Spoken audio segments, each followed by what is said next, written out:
मैं आपके सामने हाजिर हूँ एक नई वीडियो लेके। और तो आज का टॉपिक ये है कि भाई दुनिया की, समाज की, बड़े बड़े ऋषियों की, महर्षियों की, जो आजिल फाजिल हैं, पैगंबर हैं, ईसाई धर्म के धर्मगुरु हैं या समाज सुधारक हैं, उनकी स्त्रियों के बारे में क्या धारणा है। तो सबसे पहले हम कबीरदास को लेते हैं। कबीरदास का एक दोहा प्रसिद्ध है। हम कबीरदास के पास में गए, हमने पूछा भाई स्त्रियों के बारे में आप कौन सा दोहा सुनाना पसंद करोगे। तो उन्होंने कहा कि भाई नारी की छाई परत अंधा होत भुजंग, कबीरा तिनकी कौन गति जो नित नारी के संग। कहा कि नारी की परछाई पड़ने मात्र से ही भुजंग अर्थात सांप अंधा हो जाता है। जो लोग स्त्रियों के दिन रात साथ में रहते हैं उनके तो क्या दशा होती होगी। कबीरदास ने एक दूसरा श्लोक कहा है स्त्री जाति के बारे में, एक कनक अरु कामनी, दो अग्नि की जाल, देखते ही तन जले, परेशान है पमाल। अर्थात स्त्री को देखने मात्र से कामुकता अर्थात सेक्स की जागृति हो जाती है। दूसरे के ऊपर लेते हैं हम रहीम के दोहे को। तो रहीम ने कहा कि उरग तुरग नारी नरपति, नीच जाति हथियार, रहीमन ही ने संभालिए पलटत लागन वार। तीसरे के ऊपर गोस्वामी तुलसीदास के पास में हम गए कि हमने कहा कि भाई आप स्त्री जाति के बारे में कौन सी चौपाई सुनाना पसंद करोगे। तो तुलसीदास ने कहा कि ढोल पशु सुधर नवा नारी, सकल ताड़ना के अधिकारी। दूसरी एक तुलसीदास की कोटेशन है कि सहज अपावनी नारी। ठीक है, हम शंकराचार्य के पास में गए। हमने कहा स्वामी जी आप स्त्री जाति के बारे में कौन सा श्लोक सुनाना पसंद करोगे, आप स्त्री जाति को क्या मानते हो। तो शंकराचार्य ने कहा कि नरक से द्वारम किम नारी, अर्थात नारी नरक का द्वार होती है। इसके बाद में हम एक राजस्थानी कवि है सुंदर, नाम तो है उसका सुंदर, लेकिन बदमाश ने स्त्री जाति के बारे में बहुत ही एक गलत कोटेशन दी थी कि भाई बाजरे को खांचरो, गाड़ी को पाँचरो और लुगाई को टाटरो, ओढ़ा उतरनो ही बढ़िया रहे। इसके बाद में हम पैगंबर साहब के पास में गए, इस्लाम धर्मगुरु के पास में। हमने पूछा कि आप स्त्री को क्या मानते हो। अर्थात हमने इस्लाम के जितने भी आजिल फाजिल मुल्ला मौलवी, जितने उनके दरवेश हैं, परवेश हैं, मुशरफ है, मुफ्ती हैं, मोहम्मद काजी कजरीम जितने भी हैं उनसे पूछा। तो मोहम्मद साहब ने कहा कि अगर रास्ते में कुत्ता, स्त्री और गधा आ जाए तो नवाज हराम है। दूसरे नंबर पे दो स्त्रियों की गवाही एक पुरुष के बराबर होती है। और तीसरी बात उन्होंने कही थी कि मतलब है ना, दोजख में या दोखज में 95% महिलाएं हैं। इस्लाम धर्म के बारे में तो आप सभी को पता है कि स्त्रियों को बहुत ही नीचे स्थान दिया गया है और कहा गया है कि मतलब स्त्री बच्चा पैदा करने की मशीन है। ईसाई धर्मगुरुओं के पास में गए तो उन्होंने भी यही एक घिसी-पिटी कोटेशन दी। ईसाई तो स्त्री में मतलब है ना आत्मा भी नहीं मानते। रूसो ने भी मतलब स्त्री के बारे में एक कोटेशन दी थी कि if woman enter in the society it disruptive to the public मतलब लाइफ।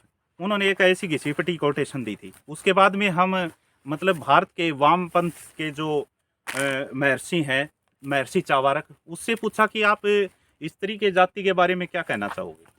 तो दोस्तों उन्होंने कहा कि न नारी स्वातंत्र्य महर्ति, कि नारी है ना वो स्वतंत्र रहने के योग्य नहीं है।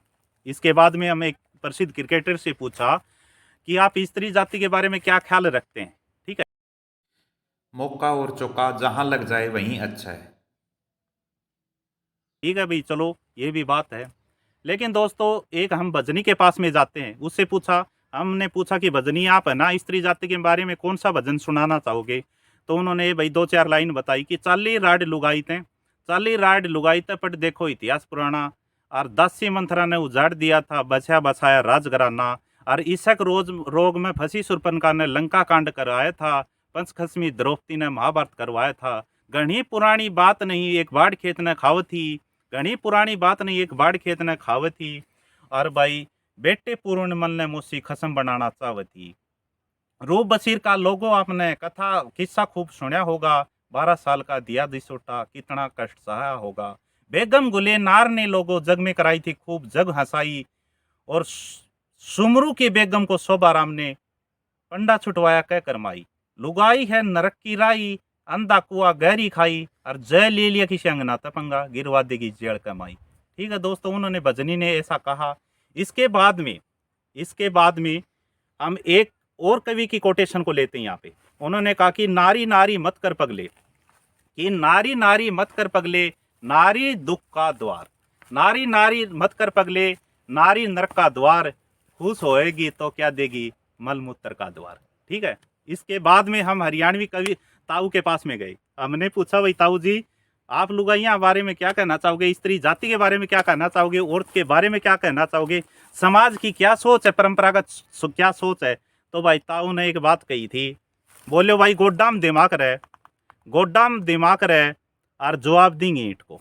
सुनियो दोस्तों, जानते हैं गोड्डा में जो दिमाग रहे जवाब देंगे ईंट को, और चीकनी चूंदड़ी सर पर ओढ़े सूंठ पर छींट को, और भाई ओढ़णू के छड़ दुआवे अड़ जा लियाऊं बीट को, और दोनों आंख गेड़ में लेपरी, और भाई चक्कर बंद रहो रीट को। या हरियाणवी ताउन कही भाई लुगाई के बारे में। ठीक है दोस्तों, लेकिन हमने सभी कवियों के, विद्वानों के, जो इस्लाम के सभी के बारे में सभी से जाके पूछा आप स्त्री जाति के बारे में क्या कहोगे।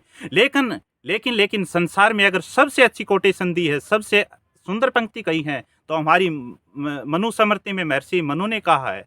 हमने मनु से पूछा आप स्त्री जाति के बारे में क्या कहना चाहोगे, आप स्त्री को किस दर्जे पर रखना चाहोगे। तो दोस्तों उन्होंने सीधा सीधा कह दिया कि भाई यत्र नार्यसु पूजन्ते रमन्ते तत्र देवता, कि जहाँ पर स्त्रियों की पूजा होती है वहाँ पे देवता निवास करते हैं। तो दोस्तों ये थी स्त्री जाति के बारे में अवधारणा। और भाई जहाँ तक मेरा मानना है, स्त्री माँ भी होती है, हमारी बहन भी होती है और पत्नी भी होती है। स्त्री को मैं किसी ब्रह्मा से, किसी भगवान से कम नहीं मानता। भगवान हर घर में नहीं मिल सकता दोस्तों, लेकिन भगवान हर घर तक नहीं जा सकता, हर इंसान के पास नहीं जा सकता भगवान, लेकिन इसलिए उन्होंने माँ बनाई, इसलिए उन्होंने बनाई। ठीक है। तो दोस्तों समाज में जितने भी गंदे गाने, वही स्त्रियों को पटोला कहते हैं, माड़ कहते हैं, जो भी, तो इसका मैं पुरजोर विरोध करता हूँ। और स्त्री ऐसी बद्दी और कथित टिप्पणी नहीं करनी चाहिए समाज को, और मतलब स्त्री जाति के प्रति सम्मान रखना चाहिए। तो दोस्तों ये हमारी बात खत्म हुई। ठीक है, मिलते हैं नेक्स्ट वीडियो में।